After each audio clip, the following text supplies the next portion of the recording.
नमस्कार, मेरा नाम है मीनाक्षी रजत और आज बात हम कर रहे हैं लद्दाख की। क्या आखिरकार लद्दाख में ऐसा क्या खास है जो हर कोई यहाँ आना चाहता है। अब देखिए, मैं भी लद्दाख पहुँच गई हूँ और मैं आपको बताती हूँ कि लद्दाख में आखिरकार ऐसा क्या खास है जिसकी वजह से आपको भी यहाँ पर आना चाहिए और लद्दाख लोग क्यों आते हैं। इसके अलावा यहाँ पर लेह में देखने लायक क्या क्या है। तो अभी मैं लेह पहुंची हूँ और लेह से मैं सबसे पहले आपको दिखाती हूँ कि लेह में आपको क्या क्या देखना है। तो अगर आप भी प्लान कर रहे हैं कि आप लद्दाख जाएं, लेह जाएं घूमने के लिए, क्योंकि once in a life Ladakh तो जाना ही है, हर किसी को जाना है। अब जब मैं लद्दाख पहुंची हुई हूँ तो सबसे पहले लड़कियों के फेवरेट जगह पहुंच गई हूँ, यानी कि मार्केट में। तो मार्केट में आखिरकार ऐसा खास क्या है जो आपको यहाँ पर आना चाहिए, शॉपिंग करना चाहिए, वो तो मैं आपको दिखाऊंगी, लेकिन सबसे पहले आपको ये खूबसूरत सा मार्केट दिखाती हूँ। तो ये अपने आप में इतनी सुकून देती है जगह कि ये मार्केट जैसी लगती ही नहीं है। आपको लगेगा कि बस अगर हमें कहीं निकलना है, घूमना है तो हम चले जाते हैं, यहाँ पर आकर के बैठ जाते हैं। यहाँ पर बहुत सारी ऐसी एक्टिविटीज़ हैं जो होती हैं जिस देख करके आपको भी अच्छा लगेगा।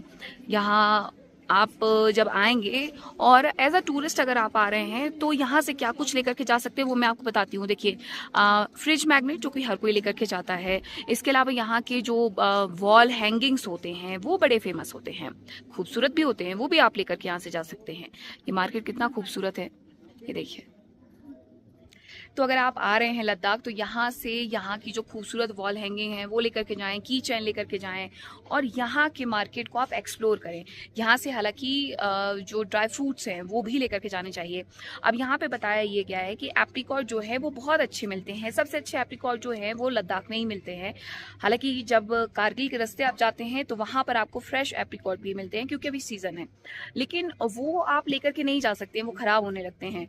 तो जो ड्राई एप्रिकॉट होते हैं वो आप करके जा सकते हैं। यहाँ के जो ड्राई फ्रूट्स हैं, काजू है, किशमिश है, वो आपको बहुत कम दामों में यहाँ पे मिल जाएंगे।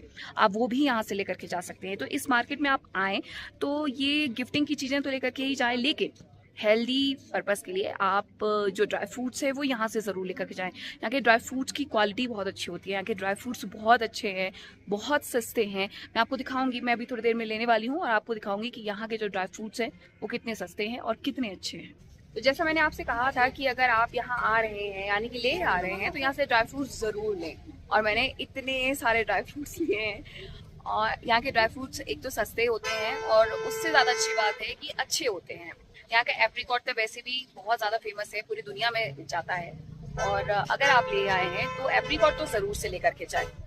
तो यहाँ पर आएँ और ज़रूर से इस तरीके की शॉपिंग करें। गिफ्ट्स तो देने लगे रहते हैं, ड्राई फ्रूट्स भी दीजिए। तो लद्दाख में वैसे तो घूमने की बहुत सारी जगह है, लेकिन उनमें से एक है एक ऐसी मॉनेस्ट्री जो सबसे बड़ी है, लद्दाख की सबसे बड़ी मॉनेस्ट्री, जिसका नाम है हेमिस मॉनेस्ट्री, जो कि लेह से लगभग 45 किलोमीटर दूर है। लेकिन आपको यहाँ पर एक बार ज़रूर आना चाहिए। अगर आप लद्दाख आ रहे हैं तो लेह की इस मॉनेस्ट्री में ज़रूर आइएगा। देखिए कितनी खूबसूरत है, मैं आपको दिखाती हूँ। देखिए, ये एक ऐसी मॉनेस्ट्री है जहाँ पर आप बौद्ध धर्म के बारे में बहुत कुछ जान सकते हैं, सीख सकते हैं। आपको मैं बताऊं कि यहाँ पर सोने और चांदी की जो स्तूप हैं उनका भी इस्तेमाल इसे बनाने के दौरान किया गया। और इतना ही नहीं, बौद्ध की जो पुरानी प्रतिमाएं हैं वो भी इस मॉनेस्ट्री में रखी गई हैं। सबसे बड़ी जो प्रतिमा है वो भी रखी गई है। देखिए, हेमिस मॉनेस्ट्री का जो इतिहास है वो बहुत ज़्यादा रिच है, जिसके बारे में यहाँ पर ये लिखा हुआ है कि ये लार्जेस्ट मॉनेस्ट्री है लद्दाख की। और इसके साथ यहाँ पर यह भी बताया गया है कि क्या क्या आखिरकार इन्होंने यहाँ पर सजोया हुआ है। यानी कि अगर आपको आना है और यहाँ के इतिहास के बारे में, यानी कि लद्दाख के इतिहास के बारे में जानना है तो एक बार ज़रूर आइए। देखिए, पहाड़ों से घिरी हुई ये मॉनेस्ट्री कितनी खूबसूरत लगती है। अब ये लहराता हुआ तिरंगा सबसे प्यारा लग रहा है। लद्दाख की पहाड़ियों से घिरी हुई ये मॉनेस्ट्री देखें। तो दुनिया में हर कोई एक ना एक बार लद्दाख जरूर आना चाहता है। अब ये वही मॉनेस्ट्री है जिसे मैंने आपको अंदर से दिखाया। बाहर से भी देखिए कि ये किस तरीके से पहाड़ों से घिरी हुई है, कितनी खूबसूरत है। और सबसे अच्छी बात है कि यहाँ पर आकर के आपको बहुत ज़्यादा शांति मिलेगी। तो अगर आप लेह लद्दाख आने का प्लान कर रहे हैं तो आपको लेह की इस मॉनेस्ट्री में ज़रूर आना चाहिए, जो कि जैसा मैंने पहले भी बताया सबसे बड़ी मॉनेस्ट्री है। तो हेमिस मॉनेस्ट्री के बाद अब मैं आपको ठिकसे मॉनेस्ट्री ले चलती हूँ और वहाँ का जो व्यू पॉइंट है वो बहुत खूबसूरत है। तो वहाँ पर सबसे ज़्यादा जो लोग हैं वो शाम को पहुँचते हैं, लोकल भी पहुँचते हैं, और जो लोग घूमने आते हैं, पर्यटक आते हैं, वो भी वहाँ पर पहुँचते हैं ताकि वहाँ से एक ही बार में कुछ ही समय में लेह को देख सके। पूरा का पूरा लेह आप वहाँ से देख सकते हैं। तो चलिए मैं आपको दिखाती हूँ एक और मॉनेस्ट्री। ठीक सी मॉनेस्ट्री तक पहुँचने का रास्ता भी बड़ा खूबसूरत है। एकदम आपको लगेगा कि आप भारत में ही नहीं हैं। और जो लोग लेह लद्दाख नहीं आए हैं, उन्हें लगेगा कि सच में वो भारत से कहीं अलग निकल कर के आ गए। देखें, ये कारगिल वॉर जो 1999 में हुई थी, उसमें जो लोग शहीद हुए थे उनकी याद में बनाया गया है ये मेमोरियल। और ये जगह देखिए आप कितनी खूबसूरत है। यहाँ से आप जैसे उतरेंगे नीचे सीढ़ियों के माध्यम से, आपको सामने पहाड़ नज़र आ जाएंगे, और ये व्यू उस वक्त और ज़्यादा खूबसूरत हो जाता है जब यहाँ पर बर्फ़ गिर रही होती है। तो बर्फ़ के वक्त में आप समझ सकते हैं कि ये कितना खूबसूरत लगता होगा। टिक्सी मॉनेस्ट्री का जो सबसे खूबसूरत पॉइंट है वो है व्यू पॉइंट, जहाँ से आप पूरा लेह देख सकते हैं। देखना चाहेंगे? चलिए दिखाती हूँ। तो देखिए, यहाँ से आपको खूबसूरत जो लेह है उसका नज़ारा देखने को मिल जाएगा।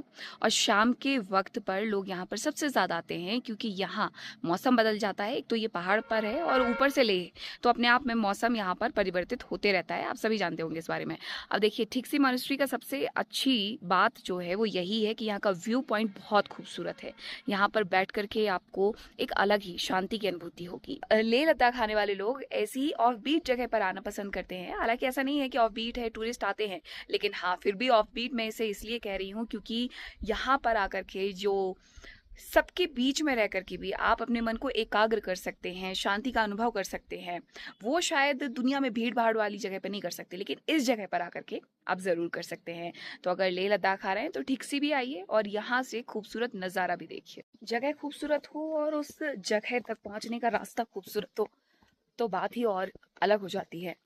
पूरे लद्दाख में ही आपको मॉनेस्ट्री सबसे ज़्यादा देखने को मिलेंगी, क्योंकि बौद्ध धर्म का पालन यहाँ पे सबसे ज़्यादा होता है। अब देखिए, जो लोग यहाँ पर आते हैं तो वो किस तरीके से जो गिफ्ट्स हैं या चढ़ावा आप कह सकते हो वो लेकर के आते हैं। पानी की बोतल, जूस, ड्राई फ्रूट्स, तो ये तमाम चीज़ें हैं जो यहाँ पर ला करके चढ़ाई जाती हैं। डाइट कोक भी देखने को मुझे मिली। लेकिन बौद्ध धर्म के बारे में देखिए, सबसे ज़्यादा यही माना जाता है कि अगर कोई शांति का पाठ पढ़ाता है तो वो बौद्ध भिक्षु पढ़ाते हैं, बौद्ध धर्म पढ़ाता है। हालांकि अपनी संस्कृति को लेकर के यहाँ के जो लोग हैं वो बेहद रिच नज़र आते हैं। अब देखिए, यहाँ पर उन्होंने दलाई लामा का जो पूरा स्टैचू जैसा फोटो है, फोटो कार्ड है, वो लगा करके रखा हुआ है, और यहाँ पर भी पूजा होती है। ये देखें, यहाँ का जो प्रेयर हॉल है वो कैसा होता है। बैठ करके बाकायदा आप यहाँ पर पूजा कर सकते हैं, यानी कि प्रार्थना कर सकते हैं। ये यहाँ का असेंबली हॉल है, यहीं पर सब कोई एकत्रित होते हैं पूजा करने के लिए, प्रार्थना करने के लिए। अब यहाँ जो इनके लोक संस्कृति के वाद्य यंत्र हैं वो भी ज़रा देखिए। तो ये यहाँ के वाद्य यंत्र हैं।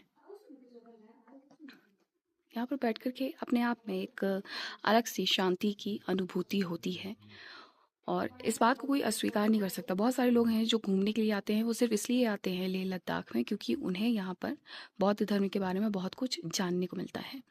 अब देखिए, यहाँ पर जीवन मरण से लेकर के हर चीज़ के बारे में अगर बताया गया है तो वो इन चित्रों के माध्यम से बताया गया है।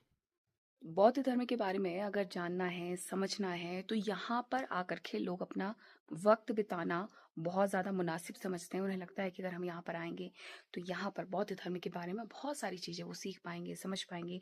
और यही वजह है कि यहाँ पर जगह जगह पर आपको मॉनेस्ट्री देखने को मिल जाएगी। बौद्ध धर्म को मानने वाले लोग भी यहाँ पर सबसे ज़्यादा होते हैं। यहाँ पर जो धर्म का पालन किया जाता है लद्दाख में, वो बौद्ध धर्म का ही किया जाता है। अब देखिए, बुद्धा की जो यहाँ पर बनाए गए स्टैचू जो है वो यहाँ पर लगाए गए हैं। ये देखिए,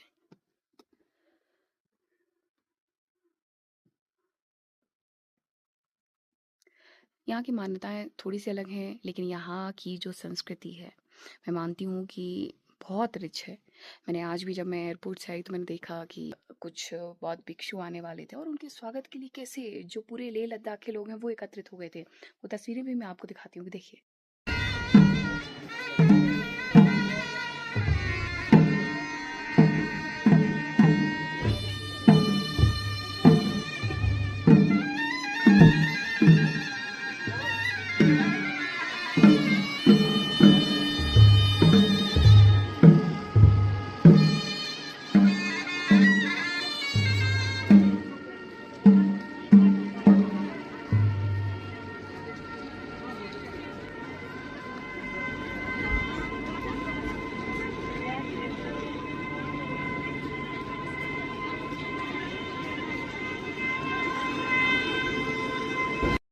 जब ऐसी खूबसूरत मनमोहक तस्वीरें आती हैं तो यहाँ के धर्म के बारे में भी लोग जानना चाहते हैं, समझना चाहते हैं कि यार ये है क्या।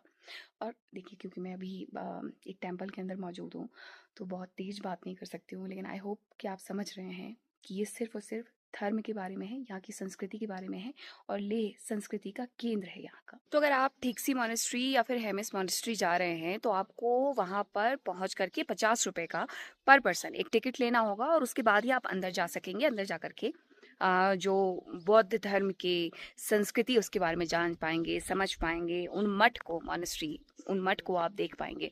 खूबसूरत से गेट से आपकी एंट्री होगी, 50 रुपए का टिकट लगेगा, जाएंगे ठीकसी मॉनेस्ट्री में, और वहाँ पर जा करके आप जो बहुत सारी लाइब्रेरी हैं वो देख सकते हैं, बहुत सारे जो टेम्पल हैं वो देख सकते हैं।